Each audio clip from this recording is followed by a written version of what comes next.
Lots of changes happening when we look at, our elk hunt, and some of them are incredible. I mean, we have more elk tags this year.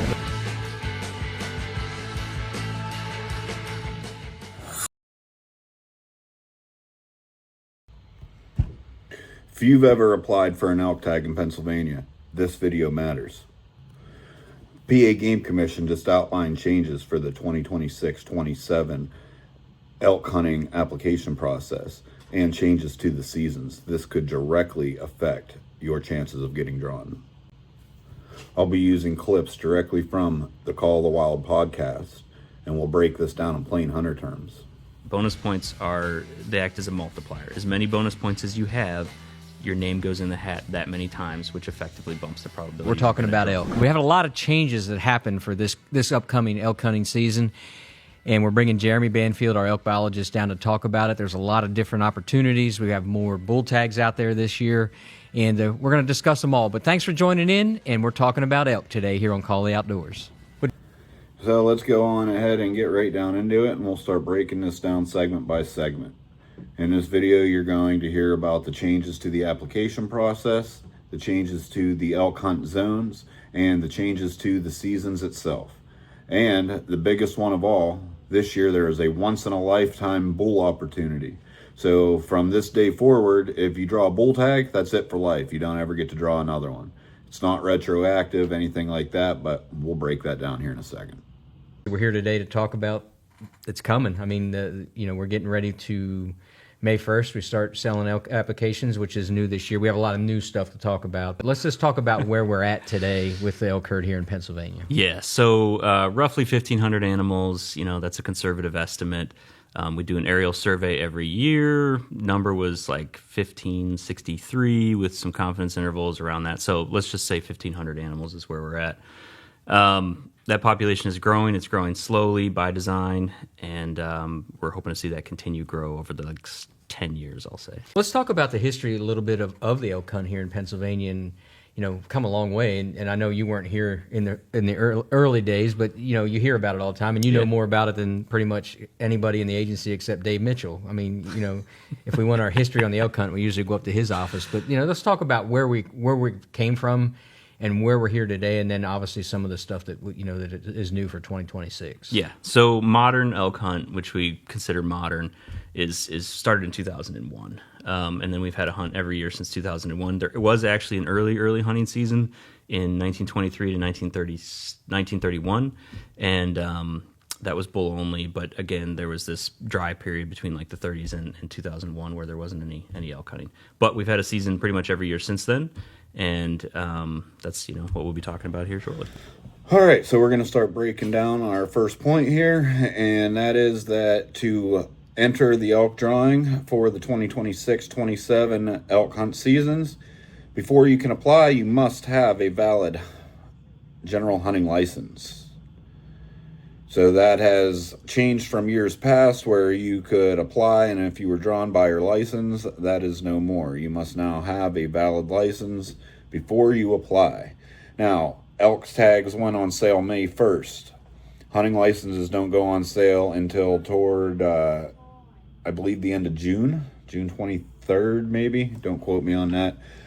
So obviously, if you had a license last year and you submit your application on May 1st, you will be good to go. That will be counted as a valid hunting license because you can't buy your new license at that point anyway.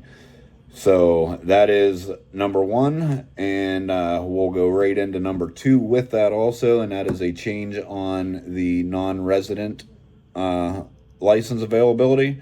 And this year that is going to be capped at 10% of all license availability. So let's hear what they have to say about that.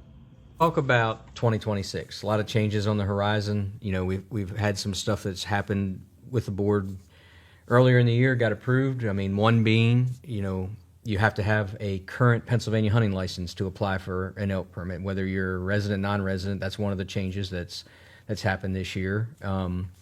Non-residents. Let's talk about the non-resident cap, because I know as you announce the lucky tag winners every year, that's one of the things that comes up quite often. Yeah, it definitely comes up in a usually not a great way. Okay, so yes, the board actually approved those changes in April of 25, but they didn't take effect until January of 26, which Right. means this current license year. And everybody that applies for elk, non-resident, resident, has to have a general hunting license. You said that. All of our Pennsylvania hunters already do that. Most people apply for elk when they're buying their hunting license, in that moment. So for Pennsylvania hunters, residents, it's basically a moot point.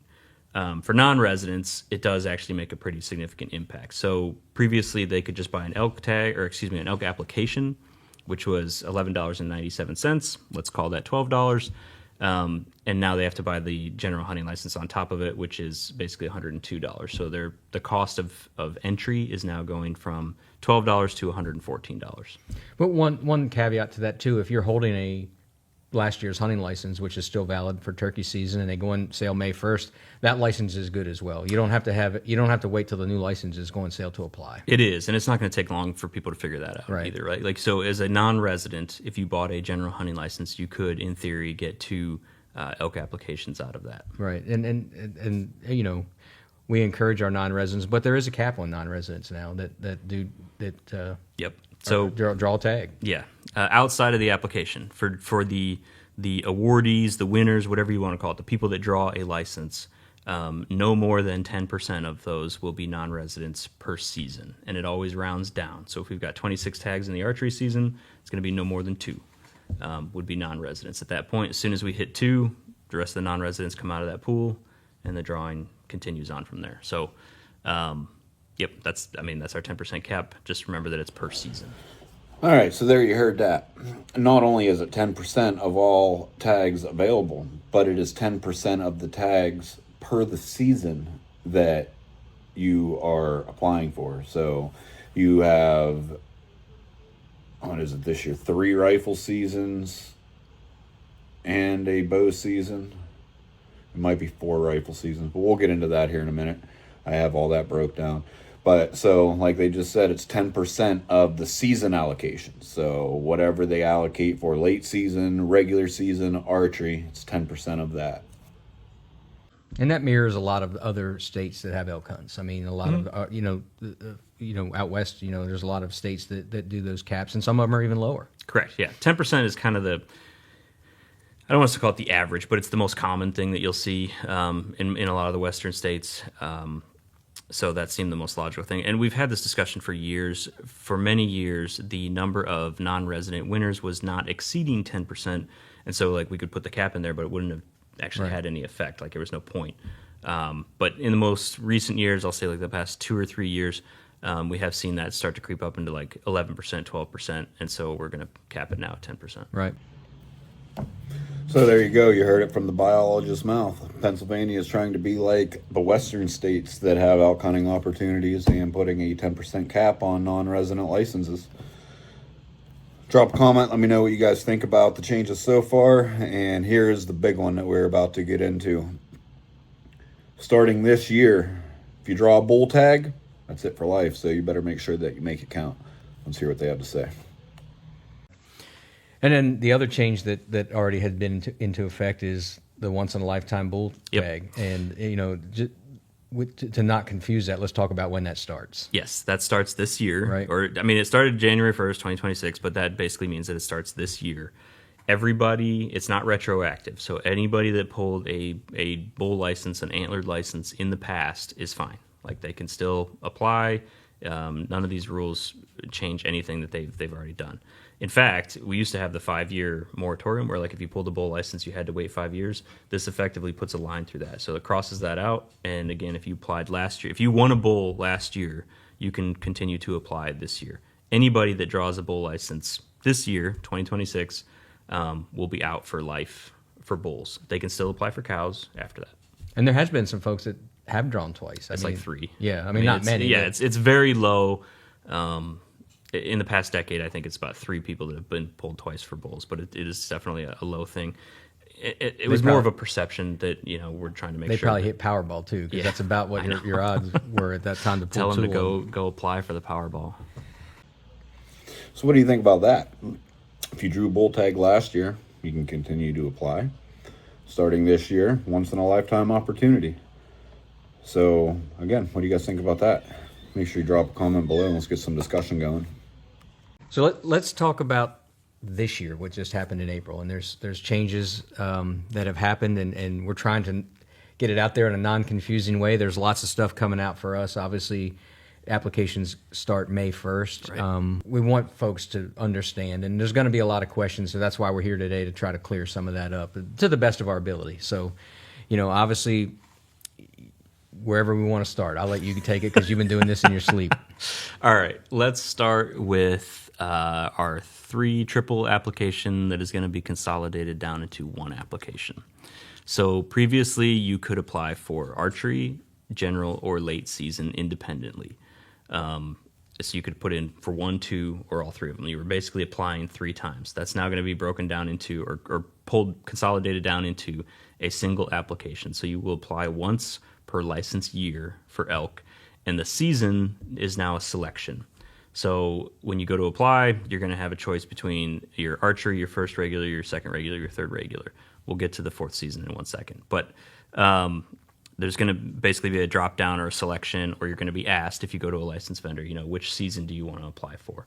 And so that's your first choice. Your second choice is going to be sex, right? Do you want a bull, a cow, antlered, antlerless? And then the last choice is going to be your hunt zone. And we'll talk about the changes to the hunt zones, but basically there is going to be 9 different choices that you can make there. Okay, and so you get 5 choices. Correct. Yeah. And it's 1 application, 1 fee, $11.97. I think is the $12. Yep. But really encouraging folks to do a little. It doesn't take much research to look where areas that you want to hunt, or look at the information from the new areas, and we'll hit on them here in a little bit. But you want to fill out all 5 choices for sure. I mean yes and no. I mean, okay, you get up to 5 choices. You have to make at least 1. If you only want archery bull in zone 306, and that's all you want, go archery bull 306. Okay, yeah. But if you want any archery bull tag, I would say go archery bull, what zone you want, archery bull next zone, archery bull next zone, and it is in order of your preference, right? Second through 5th choice. You're right. Yes. Yeah. Yes. So it kind. I mean, if you're going to maximize your opportunity of pulling a tag, it behooves you to pick all 5 choices. Right. If you truly only want one thing, then just pick that one thing.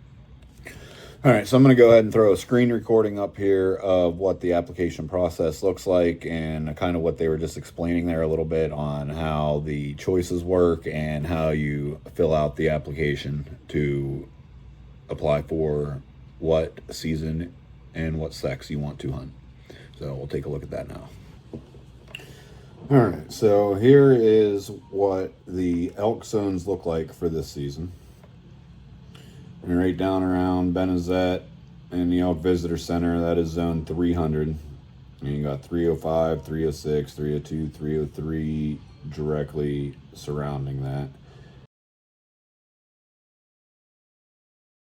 Zone 305 and 307, there will be no archery antlerless tags allocated. And in zone 305, there will be no first regular antlerless tags allocated. For whatever reasons, they are not giving cow tags for archery or the first regular season. Whatever that reason is, not sure. Oh yeah, there you have your list of the elk zones, and we'll go ahead and get breaking down here what filling out the application looks like.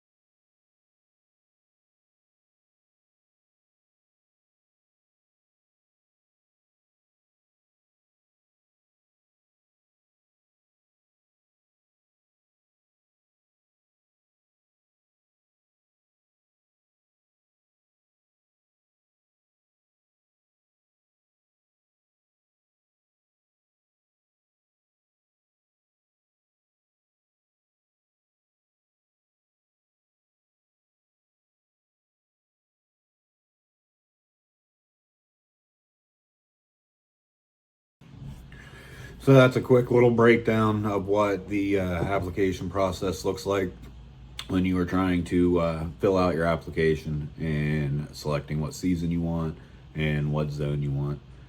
So now we'll continue on to see what else they have to say about changes for this season. Information is going to be on the digest. It's on our website right now on our Elk Landing page. And just a little bit of research, especially if you're going to, a vendor to buy your hunting license or to apply in May.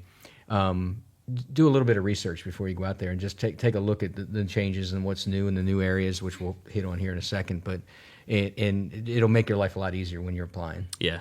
Just a little bit, like you said, 5 minutes worth of reading or watching a video or something like that we put out will be helpful in helping you make those decisions. Yep. All right. Let's talk about that fourth season, new season. Yeah, and all this is interconnected too. So we're going to be mentioning things like we'll talk about the hunt zones, and we'll get there in 1 second. But fourth season. We added a fourth season, but it's not at the end of the other seasons. So it's actually going to be in the first week of October.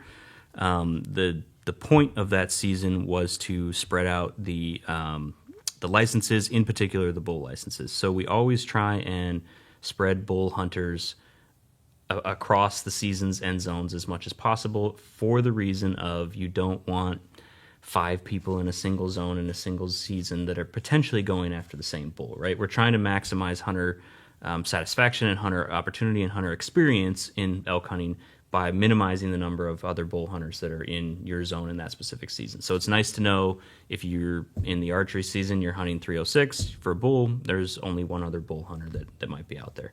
And actually for archery, I think there's only one per that season. And we're lucky to be able to do that with elk. I mean, it's pressure. I mean, when we look at a lot of things that we talk about on the hunting side of things, pressure is something we don't talk about a whole lot. You're able to mitigate that as much as we can, right? Absolutely. Like, we still want to give out as much opportunity as we can and provide that to Pennsylvania sportsmen and women. But at the same time, we're trying to limit those numbers. So adding that fourth season, or the justification behind that fourth season, was to allow additional opportunity and spreading those bull hunters across the landscape a little bit more. And that what you're calling the fourth season is actually our regular first season. First regular, yes. And that's October 3rd to October 11th. So I would imagine you're still going to hear a lot of bugling that time of year. Yes, it is during the rut by design. So we, the archery hunters have the opportunity to hunt during the rut, and now a cohort of lucky rifle hunters will have the opportunity to hunt during the rut as well. Rut, just so I've said, it would be somewhere like middle of September to middle of October would be probably the best way to say it. The peak would be right around the third week in September. All right, so what do you guys think about all the changes coming up for the 2026-27 elk season? Simplified application process, new elk zones, once-in-a-lifetime bull drawing. Drop your comments below. Make sure you guys like and subscribe. Let's get a discussion going on this video about how everybody thinks the state is doing when it comes to the elk. I've seen everybody's comments on the changes they make for deer season and the other hunting seasons. Let's hear what that elk hunting population has to say. Till next time, we'll see you guys later.